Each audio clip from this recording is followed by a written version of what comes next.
Namaskar, this is Priyadarshan and you are welcome in the State Council of Educational Research and Training, Bihar, Patna. Dear students, I hope you all must be doing great with your studies. मेरे प्यारे बच्चों, मैं पूरी तरह से आशान्वित हूँ आप सब अध्ययनशील और आनंदपूर्वक होंगे. In the previous classes, we have dealt with various aspects of press. You all must be remembering it. आप सबको बखूबी मालूम होगा, मुझे भी पूरा यकीन है आप सब बहुत अच्छी तरीके से पढ़े थे, समझे थे, तो आप सबको यह मालूम होगा कि हमने प्रेस के बारे में विगत 2 एपिसोड्स में बहुत डिटेल में चर्चा की थी. In fact, we were with the stories of Dorothy L. Sayers, and the title of the story is How Free is the Press? Press कितना आज़ाद है, आप सब पढ़े भी थे. So in that context, just let us have a recap of the previous parts of the chapter. In fact, in those parts we studied about the freedom of press. When we talk about press, so all of a sudden it comes into our mind, it's a freedom. जब बच्चों हम press की बात करते हैं तो सबसे पहली बात जो हमारे ख्याल में आती है वह है इसकी आज़ादी. Isn't it? I think you all will certainly agree. आप सब इस बात से सहमत होंगे. Therefore, what we can say that if, or what we have learned, this much also can be said, that if the press is not free, then certainly your freedom is also in jeopardy. तो आपकी आज़ादी भी खतरे में है अगर press आज़ाद नहीं है. In this context, we also studied that press is considered to be the 4th pillar of democracy. प्रजातंत्र का चौथा स्तंभ प्रेस को माना जाता है. आप सब सुनते भी होंगे, पढ़ते भी होंगे और समझ भी रहे होंगे, क्योंकि 12वीं में है तो बहुत सारी बात तो अब समझ में आनी शुरू हो गई होगी. इससे रिलेटेड एक बात ये भी है कि at the same time press is also called the watching dog of democracy. यह भी प्रहरी के सेंस में ही है. So therefore, what we can conclude about the previous parts of the lesson is that, in fact, press is sine qua non. Sine qua non का मतलब बच्चों अति अनिवार्य होता है. So press is sine qua non to the success of democracy. एक सफल लोकतंत्र के लिए स्वतंत्र प्रेस का होना अति अनिवार्य है. In the chapter we studied that the author has given various instances. She has also narrated the internal affairs of the press. लेखिका हमें प्रेस की अंदरूनी बातों से भी अवगत कराती हैं. मसलन जैसा कि आप पढ़े होंगे कि प्रेस के सोर्स ऑफ रेवेन्यू क्या है, प्रेस का मुख्य सोर्स ऑफ आय क्या है, उसका आय का मुख्य स्रोत क्या है, उसके बाद वह किस तरह से फंक्शन करता है, उस पर किस तरह का नियंत्रण होता है, नियंत्रण के कितने प्रकार हैं. जैसा कि आप सब अवश्य ही याद कर रहे होंगे कि एक तो एक्सटर्नल कंट्रोल होता है, बाह्य नियंत्रण होता है जो सरकार या विभिन्न तरह की संस्थाओं के द्वारा किया जाता है. दूसरा जो सबसे अहम नियंत्रण है वह इंटरनल है, जो प्रेस खुद अपने आप पर लागू करती है. So these kind of restrictions, it's modus operandi, how it functions, किस प्रकार ये कार्य करती है, all these things we discussed in detail in the previous parts of the lesson.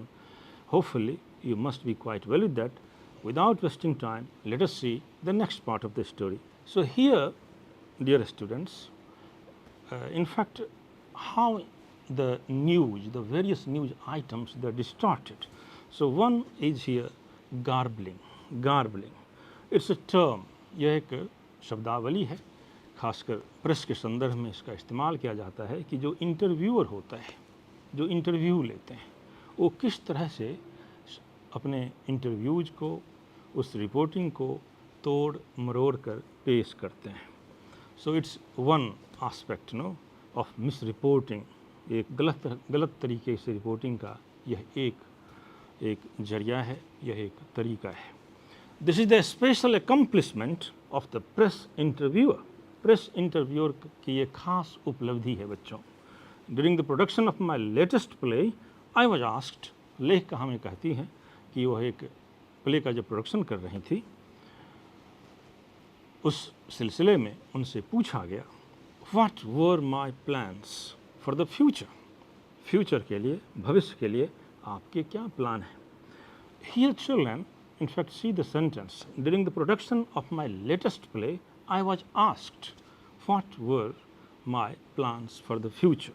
So you can, if you will remember the reported speech, the grammar parts, then you can remember that this is how reported speech are written, questions are written, and they're answered. So I was asked what were my plans for the future. Futures के लिए मेरे क्या plan है, मेरे क्या मशौदा है. I replied that I never made plans. मैं कही कि मेरे कोई प्लान नहीं होते हैं.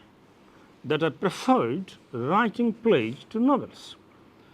आई preferred writing plays to novels. तो लेखिका कहती हैं कि मैंने नाटक लिखना ज़्यादा पसंद किया उपन्यास की तुलना में. I preferred writing plays to novels, though novels but better. यद्यपि नॉवेल्स, उपन्यास लिखने में बेहतर मेहनताना मिलते हैं, बेहतर रेम्यूनरेशन मिलता है, अच्छा पैसा मिलता है. So this is how in fact the author she herself is narrating one example related with garbling. Garbling के संदर्भ में वह खुद का एक एग्जाम्पल देती हैं, जिसमें इंटरव्यूअर उनसे पूछता है कि what were my future plans, मेरे भविष्य की योजनाएं क्या है. लेखिका कहती हैं कि मैं आई प्रेफर्ड राइटिंग प्लेज, नाटक लिखना मुझे अधिक पसंद है उपन्यास की तुलना में, दो नॉवेल्स बट बेटर. यद्यपि नॉवेल्स, उपन्यास लिखने के बेहतर अच्छे पैसे मिलते हैं. So this was the fact dear children. यह एक तथ्य है. इंटरव्यूअर ने उनसे पूछा और वो बताएं. But let us see how this interview was misled, how it was distorted, and how it was presented in the public in a very different way. And that financial considerations notwithstanding, if the opportunity to write a play were to present itself, लेखिका कहती हैं कि अगर वित्तीय बातों को दरकिनार करें, if the opportunity to write a play were to present itself, अगर एक नाटक लिखना पड़े, प्रेजेंट करना पड़े उसको, for example another commission for the Canterbury festival, Canterbury festival के लिए अगर दूसरा कमीशन होता है, मतलब उनके लिए, उसके लिए अलग से पैसे मिलते हैं, I should undoubtedly write it. बेहिचक, निसंकोच मैं ज़रूर लिखूँगी. This is what the author tells to the interviewer. In fact, you should understand here, it's ample clear that the author is describing the entire situation. She writes, that writing plays, she prefers writing plays instead of writing novels. वो play लिखना ज़्यादा पसंद करती हैं उपन्यास की तुलना में, लेकिन ठीक उसी के साथ वो ये भी कहती हैं यद्यपि उपन्यास में ज़्यादा पैसा मिलता है. फिर जब इंटरव्यूअर उनसे दूसरा सवाल करता है तो कहती हैं कि कैंटरबरी फेस्टिवल्स के दौरान अगर लिखने को कहा जाता है और उनको उसके लिए अलग से कमीशन मिलता है, if she is financed, if she is paid for that, तो she is quite ready to do so, तो वह बेहिचक ज़रूर लिखेंगी. This is what she said to the interviewer in an interview. Let us see what it has been reported और what it is और how it is being reported. किस तरह से इसको गलत तरीके से पेश किया जाता है उसे हम आगे देखते हैं. See the next one please. This reply duly appeared in how free's the press. This reply duly appeared, यह बिल्कुल बखूबी ठीक तरीके से इसको यह आया in how free is the press in the form, और इसको आप इस संदर्भ में देख सकते हैं, how free is the press, press कितना आज़ाद है। Miss Sayers said she would write no more plays. अब उनके जवाब को बच्चों किस तरह से तोड़ा मरोड़ा गया, उसे आप प्लीज पहचानें, उसे आप गौर से समझने की कोशिश करें कि प्रेस में आखिरकार होता क्या है। रिपोर्ट किया गया, Miss Sayer said, Miss Sayer कहीं, she would write no more plays, वो अब कोई प्लेज वगैरह नहीं लिखेंगी, अब वो कोई नाटक नहीं लिखेंगी, except on commission, except on commission, अगर कमीशन नहीं मिलता है उसके लिए अलग से पैसे नहीं मिलते, अगर पैसा दिया जाए उसके लिए स्पेशली, तब वो लिखेंगी। इस ढंग से उसको मिसरिपोर्ट किया जाता है।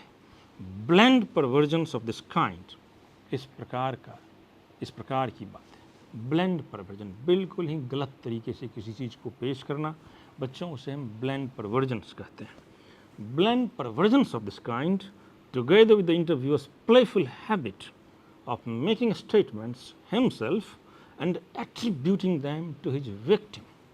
समझने की बात है कि मेकिंग स्टेटमेंट्स हिमसेल्फ, प्रेस वाले खुद स्टेटमेंट दे रहे हैं, ये बयान उनके हैं, लेकिन इस बयान को किसके माध्यम से कहा जा रहा है, किसके ऊपर थोपा जा रहा है, आप समझ सकते हैं। Can you tell me in fact on whom this statement is being attributed, किस पर बच्चों यह बयान थोपा जा रहा है। आप समझ सकते हैं कि लेखिका पर थोपा जा रहा है कि लेखिका ने इस ढंग से बात की, यद्यपि हकीकत यह है कि लेखिका इस ढंग की बात नहीं की। So making statements himself and attributing them to his victim make reported interviews singularly unreliable reading, और इस प्रकार से अविश्वसनीय हो जाता है इस प्रकार की बातें, इस प्रकार की रिपोर्टिंग। भला इस प्रकार की रिपोर्टिंग पर कौन विश्वास करेगा। And ultimately you can understand dear children that it dents the very credibility of the free press. एक आज़ाद या स्वतंत्र पत्रकारिता को यह डेंट करता है, को यह कलंकित करता है इस प्रकार की reporting. One must allow for the pressman's vivid imagination, उनकी एक अपनी कल्पना है, कल्पना सही मायने में होना चाहिए, लेकिन किस तरह से होना चाहिए। So this is how my dear students the author has made it very clear that how even the interviews they are reported in totally a different way, and in this case what we have found, the sole objective of the interviewer was to tarnish the image of the author, was to malign the image of the author, was to misreport the author। तो इस प्रकार से अगर reporting होती है तो लेखिका की छवि पर इसका असर पड़ता है, उनको बदनाम करने के लिए ऐसा कहा जाता है, या किसी खास कंटेक्स्ट में उनको ले जा करके तब मिसकोट किया जाता है। तो this is after all it's not ethical, at least it's not moral, it's immoral on the part of press, it's unethical on the part of press. यह अनैतिक है पत्रकारिता, जहाँ तक पत्रकारिता की बात है, एक प्रेस के लिए, एक स्वतंत्र पत्रकारिता के लिए यह बात अनैतिक है, यह बात अनुचित है, ऐसा नहीं होना चाहिए। So let us C the next part of the story. I remember reading with interest that my eyes glittered. Glittering आपने सुना होगा बच्चों, शुरुआती दौर में, बहुत पहले बचपन के दिनों में कविता पढ़े होंगे कि twinkle twinkle little star how you wonder what you are. तो ग्लिटरिंग का मतलब ही चमकना होता है। So I remember reading with interest that my eyes glittered, आँखों में एक चमक सी आ गई, बिहाइंड माई ग्लासेस, चश्मे के पीछे। व्हेन मेकिंग सम रिमार्क और अदर, जब एक बात कही जाए या दूसरी बात कही जाए, since that particular interview was given by telephone, जब वह खास साक्षात्कार इंटरव्यू टेलीफोन पर दिया गया था, I could only conclude that the interviewer's own eyes must have been double magnifying glass microscope of extra power। तो लेखिका तंज कसती हैं, वो सरकाज़्म करते हुए बोलती हैं, व्यंग करते हुए कहती हैं कि जो इंटरव्यूअर जो थे, जो साक्षात्कर्ता थे, उनका जो अपना चश्मा था वो ज़रूर उसमें डबल मैग्नीफाइंग ग्लास होगा, isn't it? Because after all it was a telephonic interview, so how the things were distorted, how the things were misread by the interviewer, it was completely a kind of fabricated imagination of the interviewer. एक प्रकार से उसकी एक कोरी कल्पना थी interviewer की. So again पुनः मैं इस बात को फिर से दोहराना चाहूँगा कि प्रेस की जो आज़ादी है उस पर एक सवाल या निशान है जब इस तरह की बातें होती है, जब इस तरह की खबरें छपती है. Let us see the next part of the story. But the last best word on press interviews has been written by Q in from a cornice window. Those who believe that public characters say everything they are reported as saying should read it and take warning. लेकिन बाद में जब from A कॉर्निस window, जब बाद में ये बात खबरों में आई, दूसरी जगह इसको रिपोर्ट किया गया, इसको छापा गया, तो यह कहा गया कि everything they are reported as saying should read it and take warning. तो जो लोग इस बात को या इस बात में यकीन करते हैं कि प्रेस पूरी तरह से आज़ाद है और जो लोग इंटरव्यू देते हैं या जो सत्य घटना है या जो लोग बोलते हैं वही बात उसमें छापी जाती है, उतनी ही छापी जाती है, तो उस प्रकार के लोगों को इस रिपोर्ट को पढ़कर पुनः विचार करना चाहिए कि this is not exactly done. ऐसा बिल्कुल नहीं होता है. सी the next part of this. Inaccurate reporting of facts. Inaccurate नहीं, इन बच्चों यहाँ प्रीफिक्स है ना, और एक्यूरेट है तो इनएक्यूरेट. एक्यूरेट का मतलब बिल्कुल सही, इनएक्यूरेट का मतलब सही नहीं. सो इनएक्यूरेट रिपोर्टिंग ऑफ फैक्ट्स. जो इनएक्यूरेट रिपोर्टिंग है, तथ्यों का सही से या सत्यता के साथ प्रस्तुत नहीं किया जाना. सम टाइम एगो अ डेली पेपर, कुछ दिन पहले एक डेली पेपर, एक अखबार, reported that my flat had been broken into the previous day. broken into बच्चों, broken into का मतलब है कि उसमें चोर आ गए, उसमें चोर घुस गए. तो एक अखबार ने रिपोर्ट किया कि कुछ दिन पहले लेखिका के फ्लैट में चोर आ गए. had been broken into the previous day and that I had returned from, I think they said, returned from Oxford in time to disturb the thieves. और ये रिपोर्ट किया गया कि मैं ऑक्सफोर्ड से बिल्कुल समय पर आ गया ताकि मैं चोर को परेशान कर सकूं, उनको देख सकूं, उनको पकड़ सकूं. So this is the second example, or this kind of example, my dear students, the author has been very generous in presenting. लेखिका बड़े ही उदारता के साथ इस प्रकार के बहुत सारे एग्जाम्पल उन्होंने प्रस्तुत किए हैं. अब इस एग्जाम्पल में ये है कि एक बार अखबार में ये बात छपी कि लेखिका के घर में चोर आ गए और लेखिका बिल्कुल सही समय पर ऑक्सफोर्ड से वहाँ पहुँच गई. This is what it was reported in a daily newspaper. इस तरह से खबरें छपी एक अखबार में. Late us see what happens thereafter.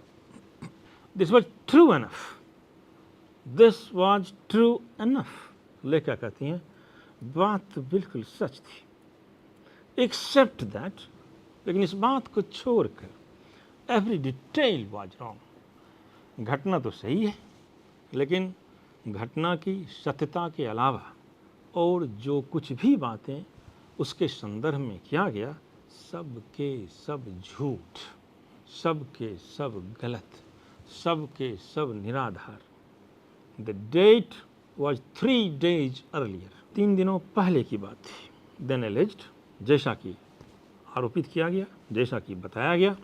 I was not at Oxford. मैं ऑक्सफोर्ड में थी भी नहीं. I was not at Oxford but at the king's garden party. लेकिन मैं किंग के गार्डन पार्टी में था. So king's garden party.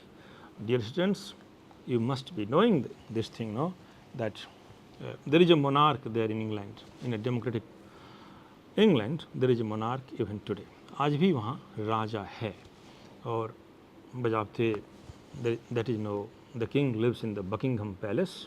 Buckingham Palace जो राजमहल है वहाँ का, तो उसमें राजा या वहाँ की व्यवस्था या क्वीन अक्सर पार्टीज वगैरह कुछ इम्पोर्टेंट डिग्निटरीज को दिया करती हैं, कुछ खास खास मेहमान को बुलाती हैं, उसमें पार्टियाँ होती हैं। तो लेखिका कह रही हैं कि आई वॉज नॉट एट एक्सफोर्ड, मैं एक्सफोर्ड में नहीं थी, but at the king's garden party, लेकिन मैं किंग के गार्डन पार्टी में थी। एंड द इंट्रूडर्स को बच्चों इसके लिए दूसरा शब्द क्या कहेंगे, इसका सिनोनिम्स क्या होगा आपको मालूम? ट्रेसपासर्स, जो अनाधिकार कहीं प्रवेश करते हैं उसे आप इंट्रूडर्स कह सकते हैं, उसे आप ट्रेसपासर्स कह सकते हैं। आपके सामने पेन नोटबुक ज़रूर होगा, आप इस तरह के वर्ड्स को प्लीज़ नोट कर लिया करें। Intruders, trespassers, both are the synonyms, no? So and the intruders had been disturbed not by me, लेकिन जो आए थे इंट्रूडर्स वो डिस्टर्ब तो हुए लेकिन मेरे द्वारा नहीं, but most likely by the newspaper boy, शायद न्यूज़पेपर बॉय के द्वारा। उस समय न्यूज़पेपर वाला लड़का भी आ गया होगा जो न्यूज़पेपर डिस्ट्रीब्यूट करने के लिए आता होगा, वो आ गया होगा, उसको देखकर चोर जरूर हैरान हुए होंगे। सो this was the fact. Now you can distinguish what happened and what was reported. अब बच्चों आप खुद इस बात को समझ सकते हैं कि सत्य में घटना क्या थी और किस तरह से उसे मिस रिपोर्ट किया गया, इस बात को आप समझ सकते हैं। यू माइट रिकॉल, याद करें इस बात को कि of course her house, the author's house I mean to say, was certainly broken into, घर में चोर तो आए, but the way it was reported that the author herself she came on time and the thieves got disturbed, और जिस तरह से report किया गया कि लेखिका खुद वहाँ आई और चोर उससे परेशान हो गए, दिस वाज फैक्चुअली इनकरेक्ट। तथ्य की निगाह में ये बात सही नहीं था, ऐसी बात थी नहीं। No, another misreporting was there that the author was not at Oxford, लेखिका ऑक्सफोर्ड में नहीं थी उस वक्त, she was in king's garden party, वो एक बकिंघम पैलेस में एक शाही पार्टी में शामिल थी उस वक्त। So these were the things which were misreported, no, and as the author herself says that the thieves might have been disturbed not by herself but by the newspaper boy. So this is how in fact facts are misreported, facts are fabricated, facts are distorted. इस तरह से तथ्य को, सत्य को तोड़ मरोड़ कर पेश किया जा सकता है। Now you can ask yourself, अब आप खुद से एक सवाल करें, do you think is the press really free? क्या आप ऐसा सोचते हैं प्रेस सही मायने में आज़ाद है? ज़रा सोचें, विचार करें, गुनें इस पर। तब तक हम लोग लेसन का अगला हिस्सा देखते हैं। The interest here lies in the probable reason for the misstatements. The interest here lies in the probable reason for the misstatements. अब उनका क्या इंटरेस्ट है, इसमें उनका क्या हित है? लेखिका कहती हैं संभवतः, प्रोबेबली और पॉसिबली, संभवतः मिस स्टेटमेंट्स में उनके हित है। The date had to be change to conceal the fact that the news was already cold. दिन या तारीख इसलिए बदले गए होंगे, या कंसील का मतलब होता है टू हाइड, छुपाना, तो डेट, दिन या तारीख इसलिए बदले गए होंगे क्योंकि समाचार पहले से ही पुराना हो गया था। तो पुराने चीज़ों को तरोताज़ा करके परोसना भी प्रेस की आदत है। So this is also habit, no? And I was substituted for the boy, और जो न्यूज़पेपर बॉय है उसकी जगह लेखिका को खुद लाया गया, presumably for my greatest son of value, ताकि इस समाचार में कुछ दम दिखे, the altered date was a bad blunder. लेखिका कहती हैं। बच्चों, वन मोर थिंग, एक चीज और मैं आपसे पूछना चाहता हूं कि इस सेंटेंस को जरा देखें। The altered date was a bad blunder. Bad blunder, तो बैड और ब्लंडर को देखें। बैड में का भी पहला अल्फाबेट बी है, ब्लंडर का भी पहला अल्फाबेट बी है। तो इसे आप किस लिटरेरी डिवाइस में रखते हैं मालूम बच्चों? मैं उम्मीद करता हूं आप जरूर जानते होंगे। इसे हम एलिटरेशन कहते हैं। Bad blunder, the altered date was a bad blunder. और दिन या तारीख जो बदले गए वह एक ब्लंडर था, वह एक बहुत बड़ी भूल थी। Buckingham palace would have adorned the tale to so much better advantage. Buckingham Palace would have adorned the tale to so much better advantage. अब यहाँ जो भूल उनसे की गई, जो ब्लंडर किया गया, उसमें एक बात और थी कि अगर वो ऑक्सफोर्ड नहीं लिख करके बकिंघम पैलेस नहीं लिखता तो समाचार सत्य भी होता और उसके साथ साथ समाचार में वजन भी आता। So this is another example, isn't it? When what we find that the news, the reporting is very often carefully distorted, misrepresented and misreported. तो यह किसी भी खबर को तोड़ मरोड़ कर पेश किए जाने का एक नायाब नमूना था। Let us see the next part of the story. Plain reversal of facts. तथ्य को बिल्कुल उलट देना आपके। On a summons for unshaded light, unshaded light, नहीं, जिसमें कोई छाया नहीं हो, उस प्रकार के प्रकाश। A lady of mine was read to the bench explaining that my servant had carefully drawn the curtains. तो एक बेंच के सामने वो बात आई एंड बाद में जो समाचार छापा गया या जो समाचार न्यूज़पेपर्स में आए, so was read to the bench explaining that my servant had carefully drawn the curtains. मेरे जो सर्वेंट्स थे उन्होंने बड़े ही तरीके से, सावधानी से कर्टन्स को, पर्दे को खींचा। But that there had proved unfortunately to be a defect in the curtains themselves. लेकिन बाद में पता ये चला कि कर्टन में ही डिफेक्ट्स था। So this is another instance, another example related particularly with the author herself. She is giving the examples from her own experience, from her own life, that how these things have become a routine affair for the press. Unfortunately, दुर्भाग्यवश इस प्रकार की खबरें, इस प्रकार की बातें newspapers के लिए एक रूटीन अफेयर्स की तरह हो गया है, एक रूटीन में आ गया है। Let us see the next part of the story. The local paper duly reported Mrs. said that a servant had forgotten to draw the curtains. Local newspapers में जो बातें आई उसमें यह आया कि Mrs. said that a servant had forgotten to draw the curtains. कि Mrs. के servant भूल गए थे पर्दे को खींचना। This was calculated to cause pain and distress to my servant. और यह जानबूझकर ऐसा किया गया ताकि मेरे सर्वेंट्स को तनाव हो, उनको दुखी किया जाए। But why should anybody care? लेकिन इस बात की परवाह, इस बात की फिक्र किसे है? So this is how my dear children things, facts are misreported, no, are misrepresented and are distorted. See the please next part of the story. Random and gratuitous invention. अपने आप, अकारण आप कहें, अचानक किसी भी चीज को ढूंढ निकालना, प्रकटीकरण जिसे आप कहते हैं, अनायास प्रकटीकरण किसी चीज का कर देना।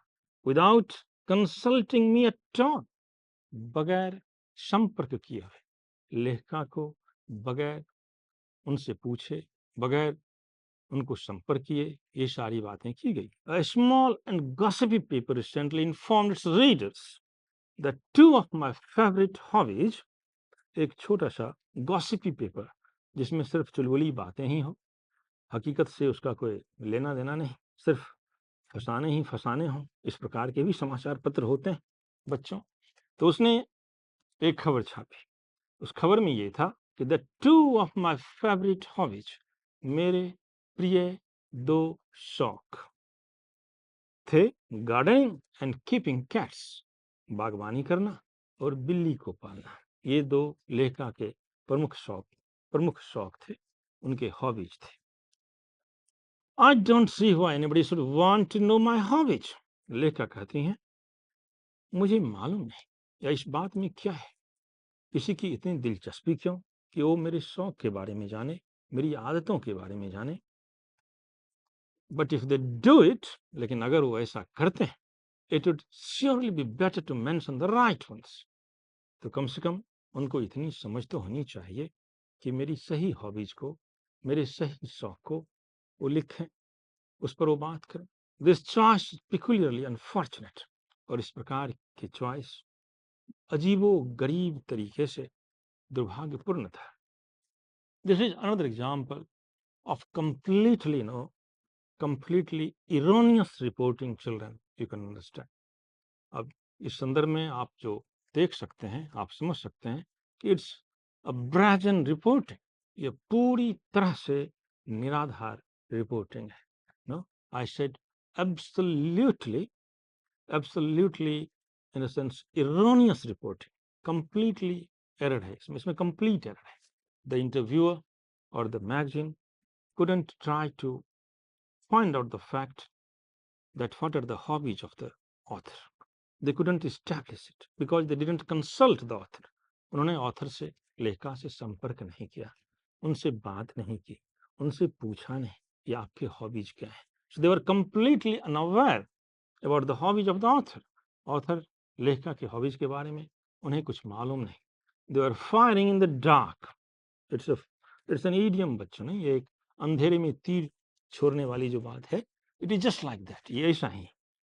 और वो रिपोर्ट करते हैं कि cat rearing and gardening are the two favourite hobbies of the author. लेखिका के दो पसंदीदा शौक है, कौन कौन से? बिल्ली पालना और बागवानी करना, व्हिच वाज कंप्लीटली अनट्रू। यह बिल्कुल पूरी तरह से निराधार था। Let us see what happens the next. If there is anything I detest, अब लेखिका का वर्जन सुने, वो क्या कहती है। It's very interesting children, isn't it? ये बहुत ही मजेदार बात है, जरा देखें। If there is anything I detest, लेखिका कहती हैं कि अगर दुनिया में, इस धरती पर कोई भी ऐसी चीज हो जो मुझे नागवार गुजरे, जिसे मैं नापसंद करती हूँ, इट इज गार्डनिंग, तो वह बागवानी है। बागवानी से मुझे परहेज है, बागवानी मेरा पसंदीदा शौक नहीं। And although my household always includes a necessary cat, लेकिन मेरे घर में ये बात सच है, एक बिल्ली तो होती है, which lives in the kitchen, जो किचन में रहती है, and is supposed to catch mice, और उसका काम ये है कि चूहों को पकड़ना। So a cat is obviously in the kitchen of the author, and its chief work or duty, you can say, or it is assigned with the duty to catch the mice, और उसे जो काम सौंपा गया था वो चूहा पकड़ने का था। So this one here also we find that no, this sentence doesn't establish that rearing a cat or having a cat is the chief hobby of the author. ये साबित नहीं होता इन बातों से, क्योंकि यहाँ चूहों को पकड़ने की जरूरत है और उस जरूरत को पूरा करने के लिए बिल्ली को रखा गया है। I have little to do with it, उनको इससे कोई लेना देना नहीं। The author is clarifying this, except to remove it and its hairs from the chairs and cushions. वो कहते हैं कसन से, चेयर से, कुर्सियों से इसके बाल को मैं यदा कदा हटा दिया करता हूँ। And open the door for it from time to time under protest, और जब ये प्रोटेस्ट करती है, जब ये अंदर में नहीं रहना चाहती हैं, तो मैं इसका दरवाजा खोल देती हूँ और ये बाहर चली जाती हैं। अब here again, this is an apt example of factual inaccuracy and misreporting. What do you find? हम क्या पाते हैं? The author, in this example, the author is not fond of rearing cats or gardening, but still these hobbies have been imposed upon the author by the daily gossip newspaper or some kind of newspaper that these are the chief hobbies of the author. यह लेखिका के प्रमुख शौक हैं, बात बिल्कुल ऐसी नहीं है. So this is how, or here also you can imagine that the freedom of press is up to what extent and up to what extent it should be. कि प्रेस की आज़ादी किस हद तक है और इसे किस हद तक होनी चाहिए. Let us see the next part of the story. So, dear students, in fact, in this part of the story, if you recall the previous parts also, so in the previous parts we studied about various other aspects about the sources of revenue for a newspaper, its control system, as I have already introduced you in the beginning in today's lesson. And in this part, we studied that how facts are misrepresented, how facts are distorted, how facts are misreported, how the public, how the readers, they are misled. So the examples which the author has given, it makes it amply clear. पूरी तरह से इस बात को साफ कर देता है. ये सारे उदाहरण जो लेखिका हमें देती हैं, that press is indulged all the time, not in, or it doesn't maintain all the time the high standards, which is very much required, but very often it indulges itself in malpractices, in misreporting the facts, in distorting the facts, and in misleading the people. So the author very carefully, cautiously, and with a lot of examples from her own personal life, she has made us aware. She has cautioned us, no? And she has cautioned us for what? She has cautioned us that the freedom of press is not absolute in itself. Very often, the press is not free because of certain reasons, because of certain factors. Therefore, the viewer, the reader, the audience, all the time, they must remain alert, they must remain on their toe, they must be conscious, and they must question about the veracity of the news, about the veracity of the reporting. These are the things, or these are the conclusion you can say, which we can draw, from the lesson which we have just read. The remaining part of the lesson we shall continue again in the next class. Till then, goodbye, stay blessed, namaskar.